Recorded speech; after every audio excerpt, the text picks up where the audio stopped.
Hai, aku Bri dan berumur 19 tahun.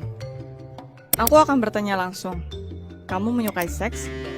Berjudi dengan seorang pria di kamar motel? Atau penuh afeksi dan lembut dengan orang yang kamu cintai? Contohnya, aku tidak begitu menyukai seks. Tapi aku tidak bisa berhenti melakukannya. Tonton video ini sampai akhir dan tentukan apa yang akan terjadi pada seseorang jika berhubungan seks 20 kali sehari. Semuanya selalu berawal dari masa kecil dan cerita ini bukan pengecualian. Aku tidak beruntung dengan keluargaku dan sekolah. Beberapa pria hanya memperburuknya. Setelah lulus dari SMA, aku hanya tahu satu cara untuk menarik perhatian. Ya, cara itu. Begitu aku menjadi bagian dari perusahaan, orang-orang mulai berbicara bagaimana aku berganti pasangan. Aku melakukannya sering. Untuk tidak melebihkan, biasanya seseorang tiap malam. Pria, dan wanita.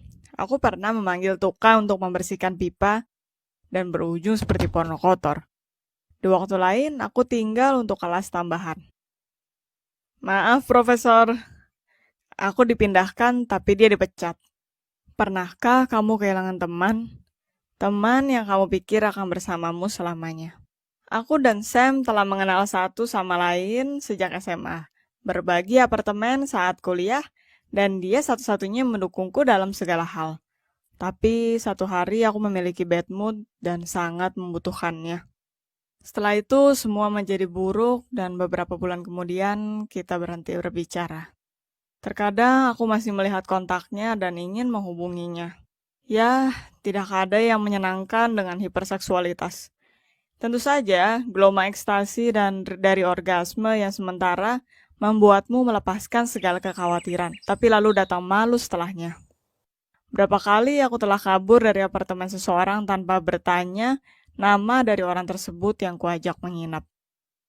Dan terkadang itu mengancam nyawa.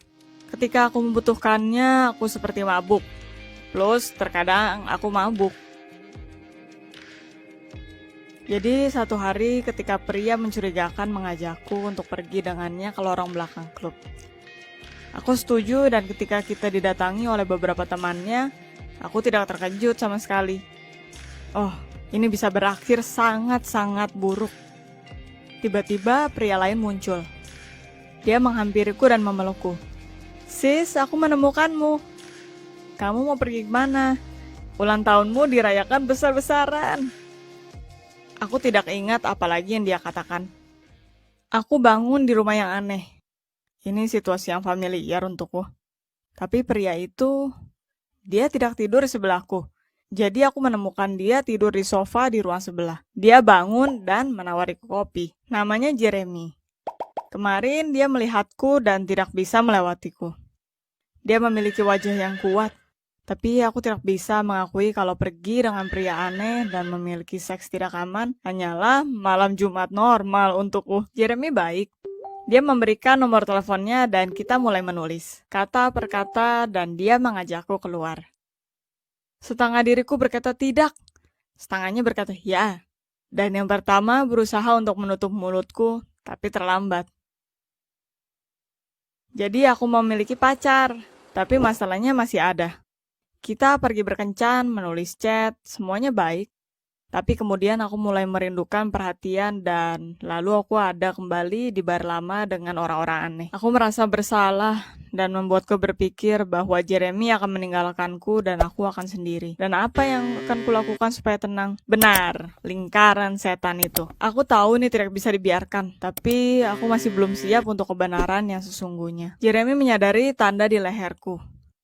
Pernahkah kamu tertangkap basah di kebohongan yang jelas? Ingatkah kamu rasa merinding di punggungmu dan perutmu jatuh sampai ke lututmu? Itu apa yang kurasakan waktu itu.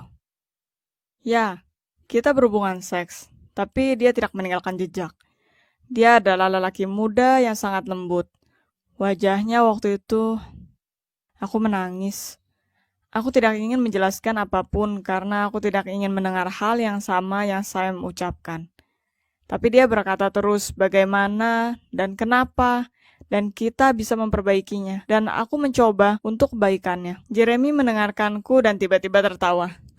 Ini menjelaskan kenapa kamu membeli sangat banyak kondom dan aku bertanya-tanya. Aku tertawa juga, mungkin lebih ke histeria. Jeremy menyarankan maraton seks untuk akhir minggu. Itu seharusnya memuaskanku, bukan? Akhir minggu depan, kita pergi ke kota kecil. Kita menyewa kamar di motel, karena itu adalah anniversary kita. Kita check-in saat siang dan itu mulai. Pertama kali di pintu, tanpa membuka baju. Lalu kita ke kamar mandi. Ketiga kalinya terjadi di dekat jendela selama setengah jam. Lalu Jeremy meminta istirahat. Dan kita meminum segelas champagne dan dia meminum pil yang diiklankan di internet. Setelah itu kita pergi tidur.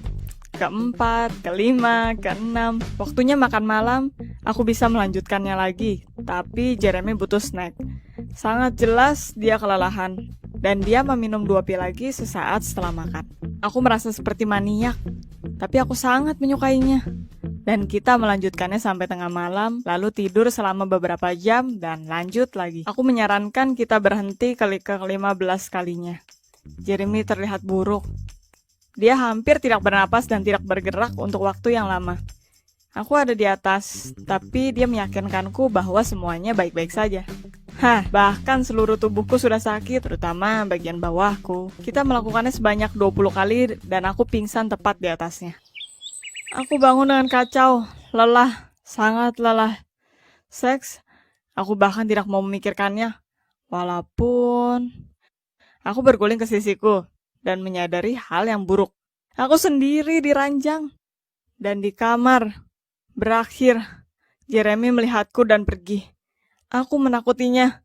Mungkin dia trauma. Aku lari ke lorong hanya dengan kain. Lalu aku memakai baju dengan cepat, mengambil teleponku dan menghubunginya. Tentu saja teleponnya dimatikan. Aku yakin dia sudah memerintahkan penangkapan atas namaku. Aku duduk di motel dan menghubunginya lagi dan lagi. Di saat bersamaan, aku sudah mencari seseorang untuk melupakannya. Aku hanya bergetar ketakutan dan mengawang-awang. Dalam depresi, aku melakukan sesuatu yang tidak kulakukan selama beberapa bulan. Aku menelpon Sam. Ya, kita putus tapi kita masih berteman, ya kan? Apakah dia akan mendukungku? Aku menangis menjelaskan situasinya kepadanya. Bertanya apa yang harus kulakukan. Mungkin pergi ke rumahnya, memohon untuk memulai dari awal. Saya menjawab bahwa aku mendapat apa yang kuminta, bahwa semua pria akan kabur dariku, dan aku harus menjadikan kecanduanku sebuah profesi. Seluruh bar menatapku. Ternyata aku tidak berbicara. Aku berteriak di telepon dan mengumpat. Gila. Sekarang aku yakin tidak ada satupun dari mereka yang akan berhubungan seks denganku. Pikiran itu membunuhku. Aku mendorong pria yang ada di dekatku dan melempar teleponku ke dinding. Selanjutnya aku memecahkan gelasku. Itu ketika penjaga menghampiriku. Bayar dan pergi. Tapi aku meninggalkan dompet di kamarku. Apa bedanya? Hidupku sudah berakhir dan aku tidak lebih baik dari pelacur jalanan. Aku akan membayarnya. Aku dengar. Apa? Jeremy? Sayang, aku pergi untuk beberapa jam. What the hell? Aku benar akan sesuatu. Ketika Jeremy bangun, dia tahu bahwa kita tidak bisa melanjutkan keesokan hari seperti ini. Khususnya karena pil membuatnya bengkak dan gatal. Tapi dia tidak kabur. Dia mencari toko seks satu-satunya di kota untuk membelikanku pengganti dirinya dan pergi. Dan kita lupa untuk mengecas teleponnya malam itu. Kita tidak melanjutkan maraton seks. Kita menghabiskan sisa akhir minggu di bak mandi dingin. Dan Jeremy berjanji bahwa dia tidak akan pernah meninggalkanku. Setahun setelahnya, dia memberikan sesuatu yang lain untuk memastikan kita tidak akan putus lagi. Dia menjanjikan untuk memakan pizza di malam pernikahan kami. Dan tidak ada seks. Apa pendapat kalian tentang cerita ini? Apa kalian bisa mendukung pasangan kalian seperti ini? Apa kalian memiliki pasangan yang pengertian seperti Jeremy? Beritahu kita di komentar dan jangan lupa untuk like video ini sehingga banyak yang melihatnya. Dan subscribe ke channel kami supaya kamu tidak ketinggalan cerita baru.